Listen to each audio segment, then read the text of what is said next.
अस्सलाम वालेकुम, मैं इमदाद सुमरो। तनाज़ा बढ़ गया है। कल जुडिशल कमीशन ऑफ पाकिस्तान का इजलास है और जिसका एजेंडा है सिंध हाई कोर्ट के चीफ जस्टिस अहमद अली शेख साहब को एड हॉक जज सुप्रीम कोर्ट मुकर्रर करना है। मगर chief justice Sindh High Court justice Ahmed Ali Shaikh साहब का ख़त सामने आया है जो उन्होंने लिखा है जुडिशल कमीशन ऑफ पाकिस्तान को, जिसमें उन्होंने कहा है कि मैंने कभी भी आमादगी ज़ाहिर नहीं की एड हॉक जज के तकर्रुर के लिए। अपने लिए जो तासुर दिया जा रहा है वो ठीक नहीं है। मैं तैयार नहीं हूँ एड हॉक जज बनने के लिए। और फिर साथ उन्होंने कहा कि मुझे कोई एतराज़ नहीं होगा अगर मुझे मुस्तकिल जज के तौर पर सुप्रीम कोर्ट में एलिवेट किया जाए। ये ख़त लिखा गया है 5 अगस्त को और उसके बाद एक और ख़त का भी तज़किरा है, वो भी उन्होंने लिखा है, लेकिन वो ख़त उस तरह पब्लिक नहीं हुआ। उसके मंदिरजात ज़राए से मौसूल हुए हैं मुझे। और इसके साथ साथ अब ये जो chief justice of Pakistan, chief justice of Sindh High Court को सुप्रीम कोर्ट का एड हॉक जज मुकर्रर करने के लिए जो कल इजलास हो रहा है जुडिशल कमीशन ऑफ पाकिस्तान का, तो उस इजलास के दिन सिंध के तमाम वकला तंजीमों ने Sindh bar association, Sindh bar council, Sindh High Court bar association समेत तमाम जो जितनी भी बार एसोसिएशन और काउंसिल से सूबा भर की मुकम्मल हड़ताल का ऐलान किया है। इससे पहले 13 जुलाई और उसके बाद 28 जुलाई को जब ये जो एलिवेशन का इशू था सिंध हाई कोर्ट से सुप्रीम कोर्ट में जज का, तो उसके बाद उसके लिए जो इजलास हुए थे 13 और 28 जुलाई को, तब भी मुल्क भर के वकला ने पाकिस्तान बार काउंसिल की कॉल पर और सिंध की बार एसोसिएशन और बार काउंसिल्स की कॉल पर स्ट्राइक थी। और उसकी वजह, उसका नुक्ता, उसका मुतालबा जो था वो एक ही था कि सिंध हाई कोर्ट के जज को, चीफ जस्टिस को, जो सीनियर तरीन होते हैं ज़ाहिर सिंध हाई कोर्ट में, तो उनको नज़रअंदाज करके उनसे जूनियर जज, चौथे या 5वें नंबर के जूनियर जज को सुप्रीम कोर्ट में भेजना सीनियरिटी के उसूलों की, वो जो सुप्रीम कोर्ट के फैसलों का हवाला बार बार देती रही हैं, उनकी खिलाफ वर्जी है। तो अब उसका ज़ाहिर मामला मुसलसल रहा, तनाज़े में रहा और इसमें ज़्यादा नाम फ़रोग नसीम साहब का आता रहा। हमने भी कई बार गुजारिश की कि फ़रोग नसीम साहब सारी चीज़ें कर रहे हैं और वो कोशिश कर रहे हैं कि सिंध हाई कोर्ट के चीफ जस्टिस ऊपर ना जाएं और फिर सिंध हाई कोर्ट के चीफ जस्टिस भी ना रहें, वो एलिवेट भी ना हो, लेकिन सिंध हाई कोर्ट की चीफ जजी से भी हट जाएं और ऊपर चले जाएं एड हॉक पर, ताकि नीचे फिर वो अपना किसी और को, जो भी ज़ाहिर चीफ जस्टिस साहब आएंगे, तो समझा जा रहा है, ख्याल किया जा रहा है। मैं किसी जज के मुतालिक मैं नहीं समझ सकता कि वो जज किसी वज़ीर कानून या किसी अटर्नी जनरल या किसी हुक्मरान के उसमें आएंगे, लेकिन बहरहाल ख्याल किया जा रहा है कि फ़रोग नसीम साहब का ये ख्याल है कि जो उनके बाद आने वाले जज हैं वो फिर उनके साथ बेहतर उनकी कोऑर्डिनेशन रहेगी, वो जिस तरह की भी होगी। अब मैं वो उसमें नहीं जाना चाह रहा, लेकिन बहरहाल एक तो ये ख़त है जिसका मैंने जिक्र किया है कल के इजलास के हवाले से, जो लिखा गया है उनकी जानिब से, chief justice Sindh High Court की जानिब से, और एक ये प्रेस रिलीज़ है जो सिंध हाई कोर्ट बार, सिंध की तमाम बार एसोसिएशन की तरफ से है, जिसमें सिंध हाई कोर्ट बार है, सिंध बार एसोसिएशन है और उसके अलावा जो दीगर बार काउंसिल्स भी हैं सिंध की, तो उन सब की। और उसमें ये कहा गया, अपने तहफ़्फ़ुज़ात का इजहार किया गया है कि सिंध हाई कोर्ट के चीफ जस्टिस को एड हॉक पर सुप्रीम कोर्ट भेजने पर तहफ़्फ़ुज़ात का इजहार किया गया और ये कहा गया कि आइन के आर्टिकल 182 के तहत ये नहीं उनको भेजा जा सकता। और फिर वो रीज़निंग दी गई है और उसमें फिर ये भी कहा गया है कि जनाब ये जो सीनियरिटी के मुतालिक जो अदलिया के अपने फ़ैसले हैं उन फ़ैसलों की खिलाफ वर्जी है, लिहाजा जो मुख्तलिफ़ रीज़न्स देकर, मुख्तलिफ़ अपने तहफ़्फ़ुज़ात का इजहार करके फिर साथ ही ये ऐलान किया गया है कि जब इजलास होगा 10 अगस्त को यानी कल, तो फिर तमाम अदालतें बंद रहेंगी, हड़ताल होगी, बंद तो नहीं रहेंगी, लेकिन तमाम अदालतों का वकला बाइकॉट करेंगे, अदालती बाइकॉट होगा वकला का। और मेरे ज़राए के मुताबिक कि अभी मुमकिन है कि मेरे वीलॉग आने तक वो ख़बर भी आ जाए कि पाकिस्तान बार काउंसिल भी स्ट्राइक पर जाएगी, क्योंकि 28 जुलाई को भी पाकिस्तान बार काउंसिल की स्ट्राइक थी। अब ये मामला है क्या, उसमें जाने से पहले वो जो एक और ख़त का जिक्र हो रहा है जिसमें हवाला दिया गया है, वो ये ख़त लिखा गया तमाम जो चीफ जस्टिस साहब का, मैंने पहले बताया chief justice Sindh High Court का, ये उन्होंने ख़त लिखा है जुडिशल काउंसिल के तमाम अरकान को। अब अरकान में ज़ाहिर चीफ जस्टिस ऑफ पाकिस्तान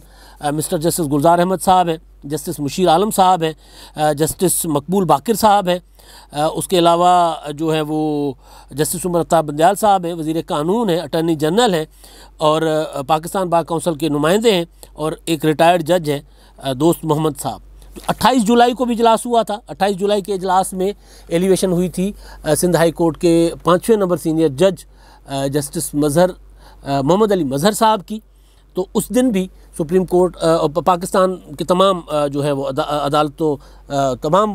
वकला तंजीमों ने अदालतों का बायकॉट किया था। 13 जुलाई को जब ये मामला डेफर हुआ था, 13 जुलाई को इजलास था, तब भी यही था कि एलिवेशन जो है वो नहीं हो रही थी सिंध हाई कोर्ट के चीफ जस्टिस की और उनसे जूनियर जज की एलिवेशन हो रही थी। तो उस पर भी वकला ने अपनी रिजेंटमेंट के शो की थी। और फिर जब 28 जुलाई का इजलास हुआ तो उस दौरान आपने देखा होगा कि जो पाकिस्तान के वकला के एक बहुत बड़े कदावर नाम है वकला रहनुमाओं में, हामिद अली ख़ान साहब, तहरीक इंसाफ के बानी रहनुमाओं में उनका शुमार है, आजकल तहरीक इंसाफ में नहीं है लेकिन बहरहाल उसूल के साथ खड़े होते हैं। तो उनकी तकरीर भी सामने आई थी और उन्होंने तनकीद का निशाना बनाया था जजों की एलिवेशन के मामले पर। जिस तरह फ़ैसले होते हैं, ज़ाहिर है वो एक अदालती मामला नहीं है, ये एक इंतज़ामी मामला है। जुडिशल कमीशन में जजों को ऊपर ले जाना या किसको नज़रअंदाज करना, लिहाजा उन्होंने ज़ाहिर है किसी अदालत के ऊपर तनकीद नहीं है, ये तनकीद है उस जो उन्होंने की थी। बाज़ार वो बेहतर समझते हैं, बहुतों से बेहतर समझते हैं इन मामलात को। हामिद अली ख़ान साहब या दीगर वकला जितने भी हैं, पाकिस्तान बार काउंसिल के वाइस चेयरमैन हो गए, सुप्रीम कोर्ट बार काउंसिल हो गए, सिंध बार काउंसिल हो गई,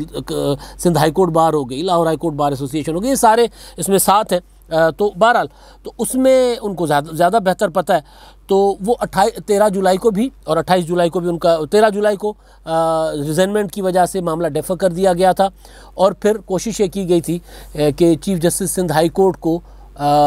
मनाया जाए कि वो बने जो है वो शरीयत कोर्ट के चीफ जस्टिस, जिससे उन्होंने इनकार कर दिया था। और उसके बाद फिर उनको कहा गया कि आप एडहॉक जज बन जाएं, उस पर उन्होंने इनकार किया। तो उसके बाद उन्होंने एक ख़त ये लिखा 5 अगस्त का, एक ख़त 7 अगस्त को हफ्ते के रोज़ उन्होंने लिखा है 2 रोज़ पहले, और उस ख़त में उन्होंने डिटेल रीजनिंग दी है और उन्होंने कहा है कि जनाब 2018 से जो है वो मुझे सुप्रीम कोर्ट में एलिवेशन में मेरे बजाय जूनियर जजेस को किया गया, यानी मुझे नज़रअंदाज किया गया और मेरी सीनियरिटी कर्टेल की गई ताकि मैं चीफ जस्टिस ना बन सकूं। अब ये जो मामला है कि इन्होंने 2025-26 में अगर सुप्रीम कोर्ट में पहली बार अगर ये नज़रअंदाज ना होते, यानी अब तीसरी बार नज़रअंदाज हो रहे हैं, अगर पहली बार नज़रअंदाज ना होते तो उनका ख्याल है, ज़ाहिर है सीनियरिटी का हिसाब किताब होता है, तो वो 2025-26 में वो बन सकते थे चीफ जस्टिस। तो वो लिहाजा वो जो एक सिंध के वकला या पाकिस्तान भर के वकला का ख्याल है कि उनको जो 2023-24-25 में 25-26 में बनना था चीफ जस्टिस, तो एक तो उनका वो हक मारा गया, दूसरी बार फिर नज़रअंदाज हुए, अब फिर तीसरी बार नज़रअंदाज हो रहे हैं। तो मज़ीद जो चीज़ें सामने आ रही हैं उसमें यह है कि जी 28 जुलाई को फिर सुपरसीड किया गया, फिर वो चीफ जस्टिस अपना उनको दोबारा एक ऑफ़र हुई कि जी आप एडहॉक जज बने, उन्होंने इनकार किया, यानी एक बार इनकार किया उन्होंने शरीयत कोर्ट का जज बनने से, फिर इनकार किया उन्होंने क्या कहते हैं एडहॉक जज बनने से। तो अब फिर उनको जो है वो दोबारा उनसे कुछ जुडिशल कमीशन के अरकान ने, और मैंने एक बार पहले भी बताया था कि वजारत कानून और अटॉर्नी जनरल ऑफिस ने भी उनसे रब्ता किया था कि आप शरीयत कोर्ट के जज बन जाएं, तो उन्होंने उस पर भी इनकार किया था। तो अब दोबारा जो बुलाया जा रहा है कल इजलास, तो उसके मुतालिक जो है वो राय सामने आ रही है कि जी आपने अगर आपको सुप्रीम कोर्ट में मुझे आप एडहॉक जज पे लेकर जा रहे हो तो आप मुस्तकिल जज भी लेकर जा सकते हैं chief justice of Sindh High Court को। लिहाजा चंद रोज़ के लिए आप मौखर कर दें, 10 अगस्त का जो इजलास है जो कल होने जा रहा है, ये चंद रोज़ के लिए मौखर कर दें और उसके बाद 17 अगस्त को मिस्टर जस्टिस मुशीर आलम साहब जो है वो रिटायर हो जाएंगे। तो उनकी रिटायरमेंट के बाद एक सीट खाली हो जाएगी और सुप्रीम कोर्ट में तो चीफ जस्टिस सिंध अहमद अली शेख साहब को ले जाया जाए, एलिवेट किया जाए सुप्रीम कोर्ट के मुस्तकिल जज के तौर पर, जिस पर उन्होंने इनकार भी नहीं किया। तो ये चीज़ें सामने आ रही हैं और अब ज़ाहिर है जो मामला है वो इसमें तनकीद का निशाना बनाया जा रहा है वकला की तरफ से, बार्स की तरफ से। और इसके पीछे मैंने जो कहानी थी वो 2-3 बार पहले बता चुका हूँ कि क्यों फ़रोग नसीम साहब ये चाहते हैं। उसके पीछे फिर मैंने बताया था, गुजारिश की थी कि फ़रोग नसीम साहब के 2-3 मसाइल हैं इसमें। एक तो उनका वो मसला जो उन्होंने कराची में अंदरून सिंध से आने वाले अफसरान के मुतल्लिक एतराज़ किया था कि वो अंदरून सिंध से अफसरान का तबादला क्यों किया जाता है, क्यों उनको लाया जाता है कराची में। उन्होंने उसके मुतल्लिक नैब को ख़त लिख दिया था। नैब को कहा था कि जनाब नैब इस मामले को देखे, और फिर नैब ने ख़त भी लिख दिया था सिंध हुकूमत को, और वो मामला बड़ा तनाज़ा बना था। तो अब यहाँ पर भी वो इस तरह का कोई उन पर शक किया जा रहा है कि जनाब वो जो सिंध सिंध बार एसोसिएशन है, सिंध हाई कोर्ट बार है, वहाँ में जो तकरीरें हुई हैं वहाँ के जो इजलासों में, उनका और उनके प्रेस रिलीज़ों में यही कहा जा रहा है कि वो इस बुनियाद पर सिंध हाई कोर्ट के चीफ जस्टिस को नज़रअंदाज कर रहे हैं। ये वकला का इल्ज़ाम है कि वो लिसानियत की बुनियाद पर वो नज़रअंदाज करने की कोशिश कर रहे हैं, और उसके लिए उन्होंने सारा कुछ किया हुआ है। लेकिन बहरहाल, क्योंकि मैंने पहले भी गुजारिश की कि मामला क्योंकि है टोटल जुडिशल कमीशन का मामला है, तो अब उसको देखते हैं कि आगे क्या होता है। लेकिन अब अभी तक जो तनाज़ा है वो कम नहीं हो रहा, तनाज़ा बढ़ रहा है पहले दिन से लेके अब तक। और अब तो chief justice Sindh High Court जो है उन्होंने ख़ुद ख़त लिख दिया है, क्योंकि एक तासुर दिया जा रहा था, ये समझा जा रहा था कि उन्हें वो राज़ी हो गए एडहॉक जज पे। अब एडहॉक जज का जो मामला है वो बताया जाता है कि जनाब एडहॉक जज की जो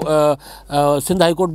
जो सिंध के वकला की प्रेस रिलीज़ है, उसमें ये कहा गया कि भाई चीफ जस्टिस जो किसी भी हाई कोर्ट के चीफ जस्टिस को एडहॉक जज सुप्रीम कोर्ट नहीं लगाया जा सकता। सुप्रीम कोर्ट के एडहॉक जज के लिए रिटायर्ड सुप्रीम कोर्ट के जज चाहिए होते हैं, उनकी ज़रूरत हो वो लगाए जाते हैं, या फिर हाई कोर्ट का कोई रिटायर्ड जज हो तो उनको लगाया जा सकता है। हाजिर जो सिटिंग जज है, हाजिर सर्विस जज नहीं कहा जा सकता, वैसे सिटिंग जज जो है वो सिटिंग जज को नहीं लगाया जाता एडहॉक पर। तो ये क्यों नज़ीर कायम की जा रही है, ऐसा क्या है? और वो जो दूसरे ख़त जिसका मैं जो 7 अगस्त का मैं ख़त बता रहा हूँ कि 2 दिन पहले जो लिखा गया था, उसमें भी ये कहा गया है कि मतलब इस तरह की कोई नज़ीर तो मौजूद नहीं है जब जज पूरे हैं तमाम, तो और एक सीट खाली हो रही है, तो फिर सीट खाली होने से चंद रोज़ पहले क्यों एडहॉक जज लगाया जा रहा है? आखिर ऐसी कोई रीज़न बताई नहीं जा रही कि भाई 7 दिन के बाद आप मुस्तकिल जज लगा दें, 7 दिन पहले एडहॉक जज लगाने के पीछे रीज़न कोई नहीं बताई जा रही। और दूसरी अहम चीज़ कि अगर वो जो शुरू में एतराज़ किया गया था, कहा गया था, बात पता चल वो जो ज़राए से मालूम हुआ था कि उनको कहा गया था कि उनका कोई केस रिपोर्ट नहीं है, तो उस पर उन्होंने कहा कि अगर मैं जो एक ख़त में जो कहा है, जिक्र किया है chief justice Sindh High Court साहब ने लिखा है, उसमें उन्होंने कहा कि अगर मैं एडहॉक जज भी तो सुप्रीम कोर्ट का ही है, तो अगर मैं उसके लिए सुप्रीम कोर्ट के जज के लिए अगर मैं एडहॉक जज के लिए अहलियत रखता हूँ सुप्रीम कोर्ट में ही, तो बैठना तो सुप्रीम कोर्ट में ही है, तो फिर मैं ज़ाहिर सुप्रीम कोर्ट के मुस्तकिल जज के लिए भी अहलियत रख सकता हूँ। तो लिहाजा चंद रोज़ इंतज़ार करके मुस्तकिल जज क्यों नहीं लगाया जा रहा। तो बहरहाल ये मामला जो है अब जो फैसला होगा जुडिशल कमीशन करेगी, अगर उनकी रजामंदी इस ख़त के बावजूद ये जो लिखा गया उन्होंने, ये वाला ख़त जो पब्लिक हुआ है, दूसरा ख़त तो ज़राए से है, लेकिन जो इसमें चीज़ें हैं वो तो बिल्कुल क्लियर है कि जी मैंने रजामंदी ज़ाहिर नहीं की, मैं आमादा नहीं हूँ, और मैं मुस्तकिल जज के तौर पर तो आमादा हूँ, एडहॉक जज के तौर पर आमादा नहीं हूँ। तो अब अगर उनको कल जुडिशल कमीशन का जो इजलास होता है, अगर होता है, उस पर भी एक बड़ा अगर आ गया हुआ है कि शायद वो ना हो, क्योंकि वो जितनी रिजेंटमेंट आ रही है, तो अगर वो होता है इनको एडहॉक जज मुकर्रर करने के लिए और फैसला हो जाता है इनको एडहॉक जज मुकर्रर करने का, तो वो फैसला कबूल नहीं करेंगे chief justice Sindh High Court. ये ज़राए से मेरे पास ख़बर है, पहले भी मैं दे चुका हुआ हूँ कि वो फिर उसको चैलेंज करेंगे। चैलेंज ज़ाहिर है सुप्रीम कोर्ट में ही करेंगे, आइनी पिटीशन के ज़रिए जाएंगे, और फिर मैंने जैसे पहले कहा था कि एक और जज जो है वो अपने लिए इंसाफ मांगेंगे कि जी मेरा हक़ मारा गया है, मेरा हक़ है कि मैं सीनियर तरीन जज हूँ और मुझे सुप्रीम कोर्ट में एलिवेट किया जाना चाहिए, लेकिन मुझे एडहॉक पर मुकर्रर किया जाता है। एडहॉक पर मुकर्रर करने तो जुडिशल कमीशन का फैसला आ जाएगा तो वो chief justice Sindh High Court भी नहीं रहेंगे। तो chief justice Sindh High Court जो है वो उनके बाद हैं इरफान सादत खान साहब हैं, तो वो लग जाएंगे, तो उनके पास ना चीफ जस्टिस वो रहेंगे और वो एडहॉक जज तो बनना नहीं चाह रहे। तो बड़ा एक वो हो जाएगा कि भाई चीफ जस्टिस को, सिंध हाई कोर्ट के चीफ जस्टिस को एक तरीके से हटाने की ये, या अपनी सीट से ज़ाहिर है या तो एलिवेट करें सुप्रीम कोर्ट में, तो वो ये समझा जा रहा है वकला की तरफ से, बार्स की तरफ से, कि उनको हटाने का एक पूरा का पूरा मंसूबा है, जिसके जो है वो इंजीनियर हैं वो फ़रोग नसीम साहब को समझा जा रहा है कि फ़रोग नसीम साहब ये सारा कुछ कर रहे हैं। अब देखते हैं कि कल क्या होता है। और कल सिंध भर में तो वकला ने स्ट्राइक की कॉल दे दी है, और जो पिछली ट्रेडिशंस हैं पिछले 2 इजलासों की, उसके मुताबिक तो पाकिस्तान बार काउंसिल, मेरी इतला थी कि पाकिस्तान बार काउंसिल भी स्ट्राइक पे जा सकती है, वो भी हड़ताल की कॉल दे सकते हैं, बाइकआउट की, अदालती बाइकआउट की। तो वो भी वहाँ पर भी मुशावरत जारी है। और एक मुशावरत ये भी पता चला था कि शायद ये जो वकला की रिजेंटमेंट है उसकी वजह से फिर कल का इजलास शायद वाली बात है मुलतवी हो जाएगा। नहीं मुलतवी होगा और इनको एडहॉक जज chief justice Sindh High Court को बनाने का फ़ैसला हो जाएगा तो वो फ़ैसला कबूल नहीं करेंगे। ये मेरे पास कन्फर्म इतलात हैं और उसको फिर अदालतों में उसका मुकाबला करेंगे, अदालतों में चैलेंज करेंगे। अब तक के लिए इतना ही। अल्लाह हाफ़िज़।